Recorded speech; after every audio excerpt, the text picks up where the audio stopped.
메시지 7번이 왔습니다. 7번의 제목을 함께 선포해 보겠습니다. 사도행전의 계속 안에서 인간 역사 속에 있는 신성한 역사 안에 계속 삶으로써 그리스도의 단체적인 나타남인 교회를 확산시키고 건축한 사도행전의 계속 안에서 교회를 확산시키고 건축하는 겁니다. 메시지 7번은 민노르체 형제님이 이제 아주 길게 교통하셨는데 서두에서도 상당히 많이 긴 시간을 할애했는데 다 할 수는 없고 요약한 것을 먼저 소개해 드리겠습니다. 오늘날은 계시록의 시대입니다. 계시록의 시대에는 장로들이 없고 전달자들이 있습니다. 그리고 별들이 있습니다. 오늘 우리는 참된 전달자들이어야 하고 주님의 오른손에 있는 별들이어야 합니다. 메시지 7번의 제목은 사도행전의 계속 안에서 인간 역사 속에 있는 신성한 역사 안에 계속 삶으로써 그리스도의 나타남인 교회를 확산시키고 건축함입니다. 우리가 강조하는 것은 사도행전의 계속을 위해서 신성한 역사 안에 살아야 한다는 것입니다. 인간 역사 속에 있는 신성한 역사가 참된 실제입니다. 우리가 사도행전을 계속할 때 그리스도의 단체적인 나타남인 교회를 확산시키고 건축할 것입니다. 교회는 그리스도의 단체적인 나타남입니다. 이것이 하나님의 의도요 목표입니다. 디모데전서 3장 15절 이 집은 살아계신 하나님의 교회요 진리의 기둥과 기반입니다. 각 주에 보면 교회는 진리를 지탱하는 기둥과 붙들어주는 기반으로서 그리스도의 그분의 몸의 신성한 실제를 세상에 증언하게 될 것이다. 이렇게 될 때 교회는 육체로 나타나신 하나님인 그리스도의 연장이 된다. 이것이 경건의 위대한 비밀, 곧 육체로 나타나신 하나님인 교회가 살아낸 그리스도이다. 이 나타남이 신성한 역사의 결과이다. 찬송가 154장 4절 우리들은 주의 신부, 주의 표현, 주의 충만, 주의 연장, 주의 발전, 주의 번성 우리가 이 찬송에 포함된다는 것이 놀랍습니다. 우리는 신성한 역사의 일부입니다. 이 우주는 삼일 하나님의 역사입니다. 삼일 하나님께서 구속을 통하여 우리를 거듭나게 하셨고 이제 우리는 그분의 생명과 본성에 참여하게 되었습니다. 신격에서는 아니지만 생명과 본성에서 그분과 똑같이 되어가고 있습니다. 신성한 역사가 이 땅에서 지금 일어나고 있습니다. 그리고 합당한 교회 생활 안에서 이루어지고 있습니다. 사도행전은 한 무리의 특별한 사람들을 계시합니다. 바로 우리가 그 사람들의 일부가 되어야 합니다. 우리가 사도행전의 계속 안에 있고자 한다면 우리에게 필요한 헌신은 다락방의 헌신입니다. 이러한 헌신 안에서 우리는 우리의 전 존재가 하늘에 속한 이상을 보고 대가를 지불해야 합니다. 이것이 시대를 전환하는 헌신입니다. 메시지 7번 개요는 신성한 역사의 8가지 중점들이 있습니다. 누가 개요 1번을 읽어주실래요? 사도행전은 인간 역사 속에 있는 신성한 역사 안에서 하나님의 대행자로서 사는 한 무리의 사람들을 계시한다.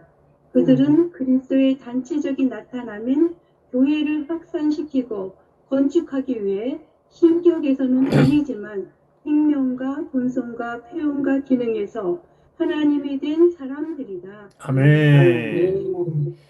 사도행전은 사도들과 그리스도의 몸의 지체들과 제자들의 행전입니다. 이들이 하나님의 대행자들입니다. 우리는 생명과 본성에서 하나님일 뿐 아니라 하나님의 대행자들입니다. 하나님의 대행자들이 하는 일은 그리스도의 몸인 교회를 확산시키고 건축하는 일입니다. 오늘의 양식 7주 1일자의 내용 중에 중요한 부분을 소개하면 우주 안에는 두 가지 역사, 곧 사람의 역사인 인간 역사와 하나님의 역사인 신성한 역사가 있다. 사람의 역사는 호두의 껍데기에, 하나님의 역사는 그 껍데기 속에 있는 핵에 할 수 있다. 그리고 우리 모두는 인간 역사 안에서 태어났지만 신성한 역사 안에서 다시 태어났다. 곧 거듭났다. 우리의 생활이 세상에 섞여 있다면 우리는 인간 역사 안에서 살고 있는 것이다. 그러나 우리가 교회 안에서 생활하고 있다면 우리는 신성한 역사 안에서 살고 있는 것이다. 이제 A번을 보면요. 베드로는 사도행전에서 처음 복음을 선포했을 때 외적인 인간 역사 속에 있는 내재적인 신성한 역사를 계시해주는 요엘서에서 말씀을 인용하였다. 있습니다. 요엘서를 보면 먼저 외적인 인간 역사를 언급합니다.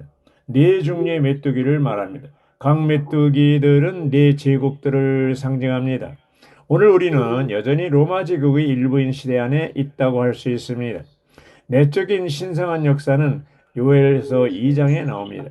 1장에는 인간 역사가 있고 2장에는 신성한 역사가 있습니다. 외적으로 인간 역사는 그리스도께서 육체로 오시기 위한 준비였습니다. 사도행전 2장 18절부터 21절 내가 내 영을 모든 육체에 부어주리니 여호와의 이름을 부르는 모든 사람은 구원을 받을 것입니다. 이것이 신성한 역사입니다. B번을 누가 읽어주시죠? 인간 역사 속에 있는 신성한 역사는 그리스도께서 영원의 날들로부터 나와서 시간의 다리를 건너 영원 미래 안으로 들어가시는 것이다. 그 결과 그리스도는 그분의 단체적인 나타남과 완전한 영광스럽게 됨을 위해 모든 민족이 갈망하는 분으로서 그분께 선택받은 이들 안으로 분배되신다. 네, 아멘. 여기 이제 미가서가 나오는데요. 5장 2절 인간 역사 속에 있는 신성한 역사는 그리스도께서 영원의 날들로부터 나오셨다고 말합니다. 하나님의 역사는 영원부터 영원까지 이어지며 그 안에 시간의 다리가 있습니다. 시간의 다리를 건너 영원한 미래 안으로 들어가는 것입니다. 주님은 모든 민족이 갈망하는 이로 다시 오실 것입니다. 지금도 주님은 그분의 경륜 안에서 하나님의 신성한 역사를 수행하고 계십니다. 히스토리라는 말은 그분의 역사이고 그분의 이야기입니다. 그분의 움직임은 영광스럽게 됨이 나타날 때까지 계속될 것입니다. C번에 보면요. 요엘서는 과정을 거치시고 완결되시고 복합되신 영의 쏟아 부어짐에 대해 말하는데 이 영은 오순절 날에 쏟아 부어지셨다고 했습니다. 이제 로마자 2번을 누가 읽어주시죠? 사도행전은 주님의 이름을 부르고 주님의 이름을 위해 고난을 받으며 주님의 이름, 곧 예수님의 이름 안에서 말함으로써 신성한 역사 안에 사는 한 무리의 사람들을 계시한다. 아멘. 오순절 성령 강림 후에 여러 차례 공회에서 예수님 이름 때문에 사도들이 박해를 받았습니다.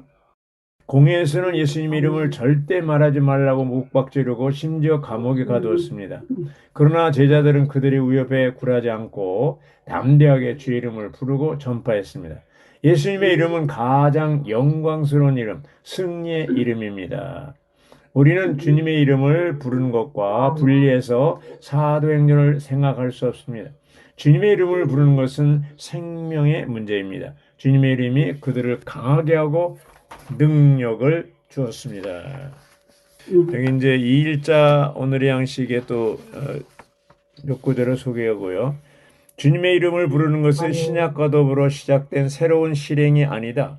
오히려 그것은 창세기 4장 20절에서 26절에서 인류의 셋째 세대인 에노스 때부터 시작되었다. 신약에서 주님의 이름을 부르는 것은 요엘의 예언이 이루어진 것으로서 그 당시 오순절날에 베드로가 사도행전 2장 21절에서 처음으로 언급했다. 그 이름 곧 사람들이 모욕했지만 하나님께서 존귀하게 하신 예수라는 이름을 위해 모욕받는 것은 참으로 존귀한 것이다. 이렇게 되어 있습니다. A번에 제가 읽겠습니다. A번 로마자 2번 A번 하나님의 신약 희년에 관한 요엘서의 예언과 그 성취에는 두 방면이 있다. 하나님 편에서는 그리스도의 부활과 승천 안에서 그분의 영을 쏟아 부으신 것이고 우리 편에서는 모든 것을 성취하시고 모든 것에 도달하시고 모든 것을 획득하신 승천하신 주님의 이름을 부르는 것이다. 자, 하나님 편이 있어요. 하나님 편에서는 뭐예요? 어떤 구속 역사 이룬 거잖아요. 우리 편에서는 뭐예요? 그 이룬 것을 이제 받기 위해서 주 이름을 부르는 것이죠. 예, 이렇습니다. 주님의 이름을 부름으로써 우리는 하나님의 황금 같은 신성한 역사 안에 우리 자신을 계속 있게 한다. 이 역사는 에노스에부터 시작하여 구약과 신약을 거쳐 계속되며 성경에 있는 마지막 기도로 끝을 맺는다고 했습니다. 예, 여기 이제 성경 말씀이 많이 소개됐는데요. 구약 15구절, 신약 12구절을 소개했습니다. M.E. 바버 자매님이 쓴 찬송가 65장 1절 영광스러운 능력의 이름 그 속으로 피하네 높이 올려 찬양하세 승리의 이름 예수 4절 예수 소중한 이름 고통 속의 향기요 그 이름은 능력의 칼 이로 이기며 사네. 참으로 주님의 이름은 고통 속의 향기입니다. 우리가 주님의 이름을 부를 때마다 주님께서 가까이 계시다고 했습니다. 이사야 55장 6절. 초대교회는 주님의 이름을 부르는 것이 믿는 이들을 구분하는 표시였습니다. 성경의 마지막 책인 계시록 22장 20절은 아멘 주 예수님 오십시오. 주님의 이름으로 끝나고 있습니다. 비번에 보면요. 신성한 역사 안에 있는 동안 우리는 인간 역사 안에서 주님의 이름을 위해 고난을 겪는다. 이렇게 씁니다. C번은 우리는 담대하게 예수님의 이름으로 말함으로써 인간 역사 속에 있는 신성한 역사를 수행한다고 했습니다. 네, 정말 주의 이름은 놀랍죠. 자, 로마자 3번 읽어주시죠. 사도행전은 한 몸으로서 살고 움직이고 행동함으로써 신성한 역사 안에 사는 한 무리의 사람들을 계시한다. 그들은 모든 것을 몸 안에서 몸을 통해서 몸을 위해서 한다. 아멘. 몸입니다. 로마자 3번의 주제는 몸인데 7주 3일자에 보면요. 제가 읽겠습니다. 오늘의 양식이죠. 사복음서는 우리에게 머리의 그림을 계시해주고 사도행전은 우리에게 몸을 보여준다. 간략히 말해서 사복음서에는 인쇄를 위한 원판이 있고 원판이죠. 복음서는 그것의 복사판과 재생산은 사도행전에서 발견된다고 했습니다. 네. 그리고 예수님은 믿는 사람들을 박해하는 것은 예수님을 박해하는 것이다. 왜냐하면 그들은 예수님과 하나이고 그분께서 그들 안에 살고 계시기 때문이다. 이것이 이제 7주 3일자 내용의 중요한 부분이라고 볼 수가 있겠습니다. 여기 이제 B번에 보면 로마서 3번의 B번에 보면 사복음서는 우리에게 머리의 그림을 제시해주고 사도행전은 우리에게 몸을 보여준다. 사도행전은 사실상 그리스도의 행전, 곧 그리스도께서 그 영으로 말미암아 그분의 몸, 곧 그분의 재생산과 복사판인 교회 안에서 움직이신 행전이다. 이렇게 얘기했습니다. 네. 자, 로마자 4번을 누가 읽어주시죠? 사도행전은 그들 자신을 거절하고 또 다른 생명, 곧 신성한 생명이신 그리스도에 의해 삶으로써 신성한 역사 안에 사는 한 무리의 사람들을 계시한다. 그리스도의 이런 단체적인 생활이 내 몸의 실제이다. 아멘. 아멘. 몸의 실제가 뭐라고 그랬어요? 그리스도의 단체적인 생활이 그리스도의 몸의 실제라고 했습니다. 몸의 실제입니다. 이번에 보면요. 사도행전 50장 20절이나 5장 20절에 나오는 이 생명이 가리키는 생명은 유대 지도자들의 박해와 협박과 투옥을 이겨낸 생명이라고 그랬습니다. 또 B번에 바울은 그의 영 안에 계신 모든 것을 포함하신 예수님의 영에 의해 그리스도를 살고 하나님을 섬겼다고 했습니다. 자, 이게 이제 오늘의 양식 4일자에 보면요. 베드로가 전파하고 공급하고 살아낸 신성한 생명은 유대 지도자들의 박해와 협박과 투옥을 이겨낸 생명이라고 했습니다. 자, 기도는 은혜의 보좌 앞에 나아가는 길이다. 은혜의 보좌 앞에 나아갈 때 우리는 긍휼을 받고 은혜를 입어 때맞추어 우리의 필요가 충족된다. 기도함으로써 은혜의 보좌 앞에 나아갈 때 긍휼과 은혜는 우리 안에서 흐르며 우리에게 공급을 주는 강이 될 것이다. 이렇게 됐습니다. 사도행전의 많은 부분이 바울의 역사를 말한다고 했습니다. 바울은 인간이 조직한 유대 종교를 거절했고 그 대신 바울은 그리스도와 한 영이 되어 연합된 영혼에서 살았습니다. 바울이 그랬죠. 사도행전을 보면 1장부터 12장까지는 베드로의 활동을 주로 기록했고 13장부터 28장까지는 바울의 움직임을 기록했습니다. 로마자 5번을 읽어주시죠. 사도행전은 기도와 말씀의 사역을 꾸준히 계속함으로써 신성한 역사 안에 있는 한 무리의 사람들을 계시한다. 기도와 말씀의 사역을 꾸준히 계속하는 것은 하늘에서의 사역을 수행하시는 우리의 위대한 대제사장이신 그리스도와 협력하는 사도들의 사역 안에 사는 것이다. 아멘. 그 사도행전에서 사도들이 꾸준히 계속한 게 뭐예요? 기도와 말씀의 사역이라고 했습니다. 이렇게 기도의 말씀의 사역은 뭐예요? 그리스도가 협력하는 거라고 했어요. 그래서 이 사도들이 꾸준히 기도와 말씀의 사역을 수행했는데 하늘의 사역에 반응하는 사람들이 되려면 기도와 말씀의 사역에 동참해야 한다고 했습니다. 맞죠? 네. A번을 보면 기도에 의해 우리는 위에 있는 것들을 생각하고 그리스도의 하늘에서의 사역에 반영이 된다. 우리는 사람이 할 수 없는 것을 하고 사람이 이해할 수 없는 것을 이해하며 사람이 말할 수 없는 것을 말하기 위해 기도를 의지한다. 자, 기도할 때 어떤 상황이 벌어지는 것이죠. 이제 구약의 다니엘의 일을 볼 때 다니엘은 에레미야의 70년에 관한 예언을 읽은 후에 하루에 3차례 다락방으로 와서 창문을 열고 기도하기 시작했어요. 거룩한 땅과 거룩한 성과 거룩한 성전을 바라보면서 향해서 기도했습니다.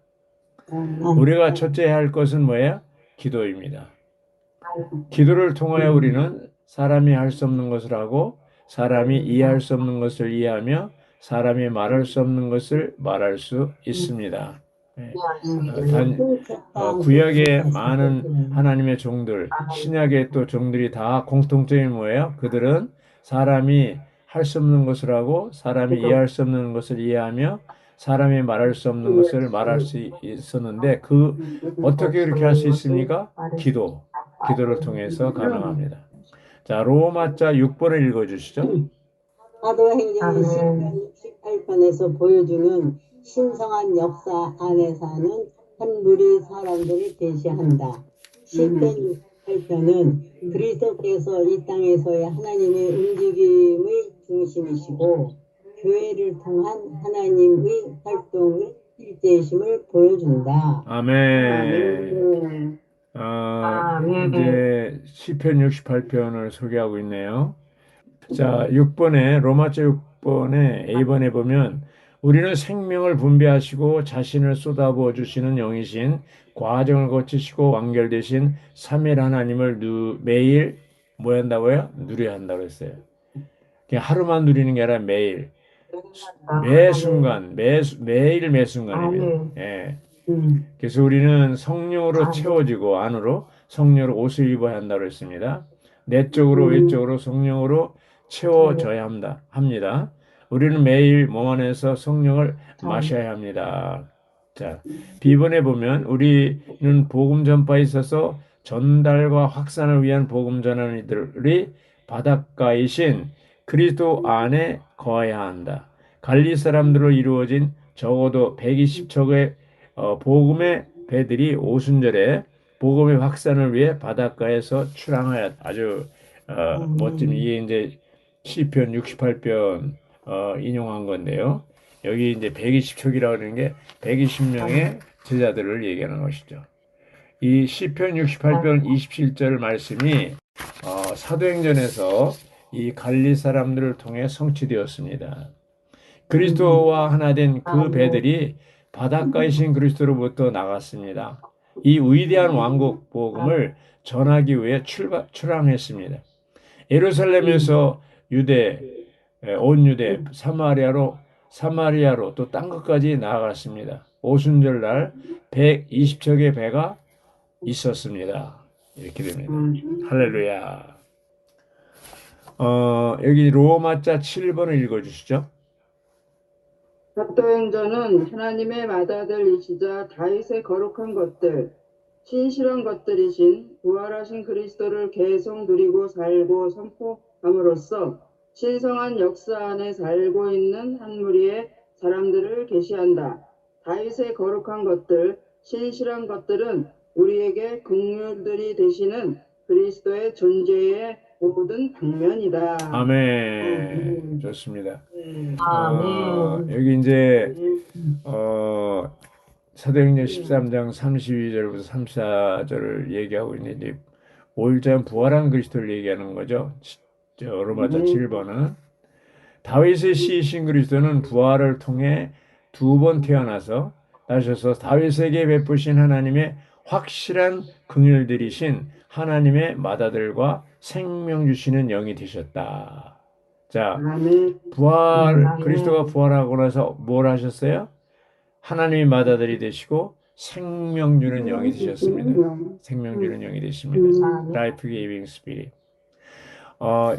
주님이 육체 안에 계셨을 때는 예수님이 베드로를 사랑하시고 베드로가 예수님을 사랑한다 할지라도 예수님이 베드로 안에 들어갈 수 없고 베드로가 예수님 안에 들어갈 수 없었습니다. 그러나 부활하신 다음에 생명 주는 영이 되신 다음에 어떻게 돼요?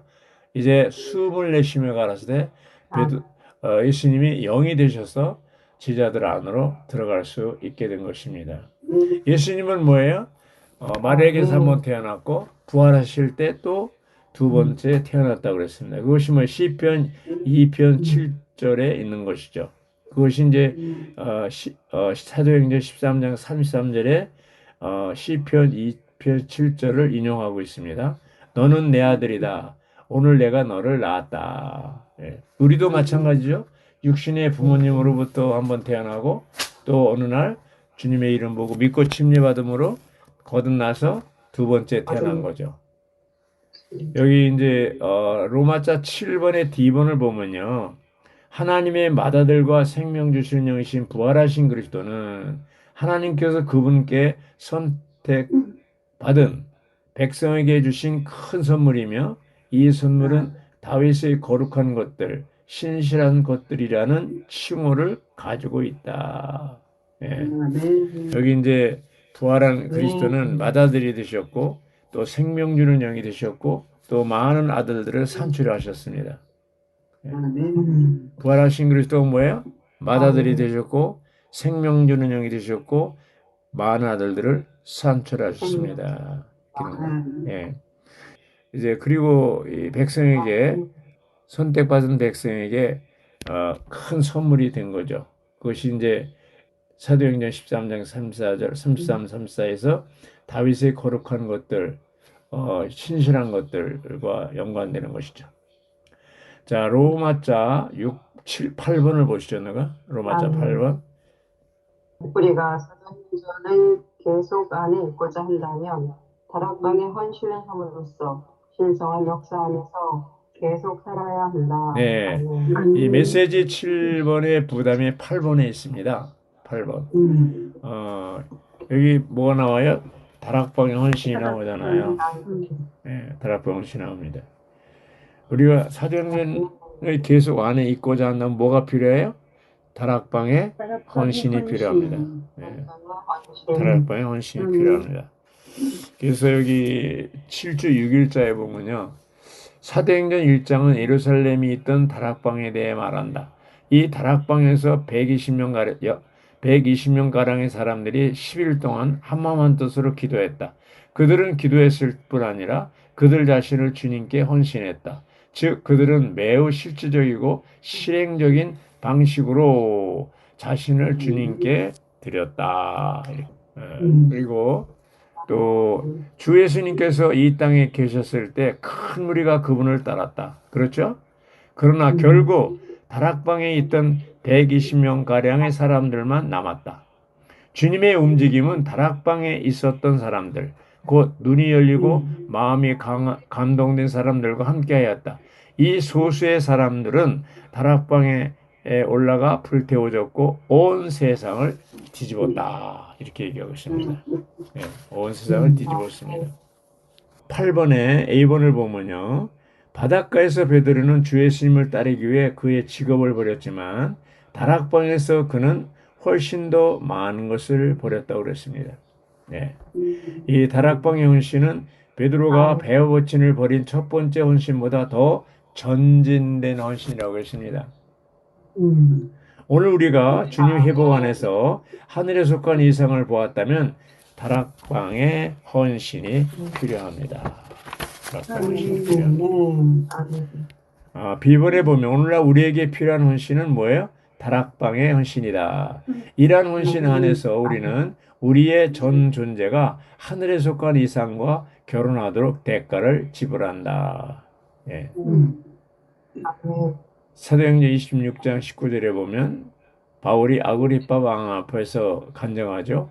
아그리빠 왕이시여, 그러므로 내가 하늘에 속한 그 이상을 거스르지 않고. 자, 바울의 이러한 그 이상을 거스르지 않은 바울처럼 우리에게 필요한 것은 하늘에 속한 이상이고 그 하늘에 속한 이상을 본 사람으로서 다락방의 헌신에 동참하는 것입니다. 예. 이 다락방의 헌신이 어떻게 이루어졌나면요. 이 제자들은요. 120명, 12명 포함해서 120명이 3년 반 동안 주님을 따랐죠. 함께 생활했죠. 그래서 그리스도가 어떤 분임을 알게 됐죠. 예. 그리고 그 그리스도가 십자가에 죽을 때 그들이 목격했어요, 안 했어요? 목격했습니다. 그리스도가 부활할 때 또 목격했어요. 또 이제 몰리브산에서 주님이 승천할 때도 그들이 봤어요. 목격을 했습니다. 그리고 나서 주님이 승천하기 직전에 예루살렘을 떠나지 말고 성령 임할 때까지 거기서 기다리라고 했습니다. 그래서 그들은 뭐야? 주님의 승천하기 전에 부탁했던 명령에 따라서 이제 거기서 함께 모여서 기도하기 시작한 거죠. 대가를 지불했죠. 예, 그러니까 대가를 지불하고 120명의 다락방에 헌신을 하려면 뭐가 필요해요? 그리스도에 대한 이상이 분명해야 됩니다. 예, 그리스도에 대한 이상. 그리스도에 대한 이상이 분명한 사람은 어떤 어려움과 환난과 핍박이 와도 전혀 흔들릴 수가 없어요. 전혀 흔들리지 않습니다. 결국 하늘에 속한 이러한 이상을 보았는지 안 보았는지 이것이 여부가 다락방의 헌신에 동참하느냐 못하느냐 이 관건입니다. 예. 예, 우리는 여기에 어떤 운동을 위해 있는 것이 아니라 F1입니다. 우리의 회복을 위해 있다. 회복은 다락방에서의 구체적이고도 비범한 헌신에 의해서만 수행될 수 있다. 이렇게 되어 있습니다. 네, 수행될 수 있다. 하늘에 속한 이상을 본 후에 우리는 주의 회복을 위해 헌신할 수 있다고 했습니다. 지번에 보면 다락방에 있던 120명 모두는 하나의 번제물이 되었다. 그들은 주님을 위해 영 안에서 불타고 있었으며 신성한 생명의 신성한 불로 다른 사람들을 불태웠다. 이렇게 되어 있습니다. 우리가 하늘에 속한 이상을 보았을 때 우리는 대가를 지불하게 됩니다.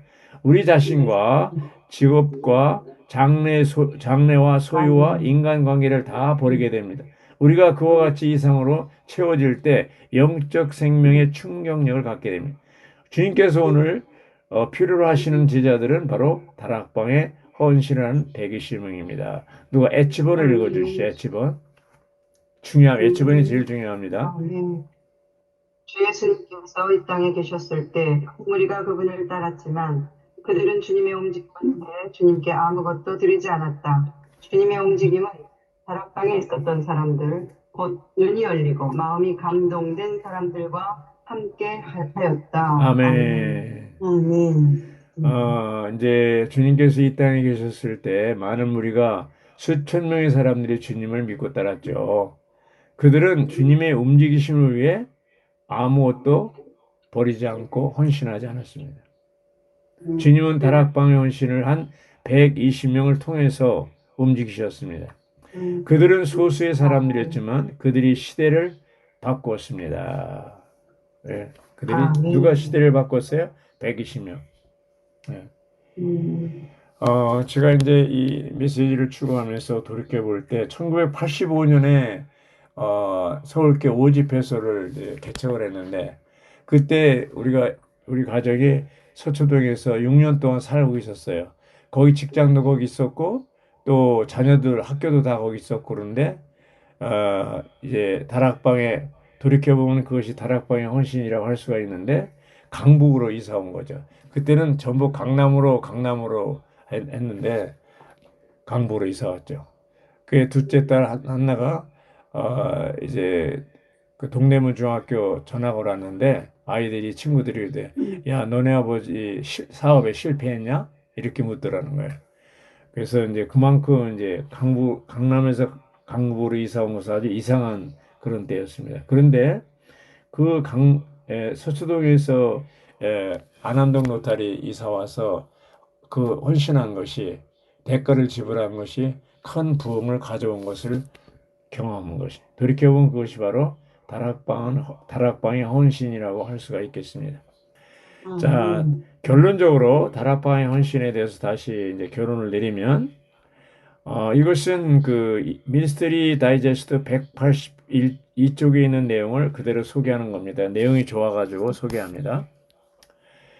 사도행전 1장에서 우리는 주님께서 승천하신 후에 제자들은 에루살렘으로 돌아와 자기들이 묵고 있던 다락방으로 올라갔습니다. 그곳에 120명이 모여서 뭐 했어요? 한마음 한뜻으로 기도를 꾸준히 계속 하였음을 볼 수가 있다. 열흘 동안을 계속 기도한 거예요. 아무것도 안 하고 그들은 기도를 할 뿐 아니라 또한 자신을 주님께 헌신하였다. 아주 진실하고 실질적으로 자신을 주님께 헌신하였다. 다락방에서 그들은 유대교, 자신의 고향, 이웃들, 친구들, 친척들을 포기했고 또한 목숨을 걸고 위험을 무릅쓰었다. 왜냐하면 잡히면 안 되니까요. 이것이 120명의 제자들이 했던 다락방의 헌신이다. 오늘 우리가 주님께서 이 시대의 건축의 일과 건축된 결과물을 얻으시게 하려면 사도행전 1장에서 다락방에 모인 그날의 제자들처럼 되어야 하고 절대적인 헌신이 있어야 하며 주님께서 우리의 모든 것을 얻으시도록 허락해 드려야 한다. 주님께서 이 땅에 계실 때 수많은 사람들이 그분을 믿고 따랐지만 120명만이 대가를 지불하고 다락방에 헌신을 하였다. 그들은 주님의 일과 왕국을 개척하는 위임을 받고 예수님의 증인들이 될 수 있었다. 놀랍죠? 그래서 이제 이 다락방의 헌신으로 끝나는데 오늘날 이런 복음의 역사가 일어나지 않는 것은 뭐예요? 바로 120명의 다락방의 헌신이 없기 때문이죠. 다락방의 헌신이 없는 것은 그리스도가 어떤 분인지 그리스도가 어떤 목적과 뜻을 가지고 우리를 부르셨는지 그것을 이상이 분명하지 않기 때문에 그렇다는 것이죠. 정말 제가 나이는 먹었지만 정말 이 메시지 7번을 이렇게 추구하면서 다시 한번 주님께 기도하고 복음을 위해서 더 헌신하는 다락방의 헌신이 있었으면 좋겠다는 강한 믿음이 생겼습니다. 아멘. 할렐루야.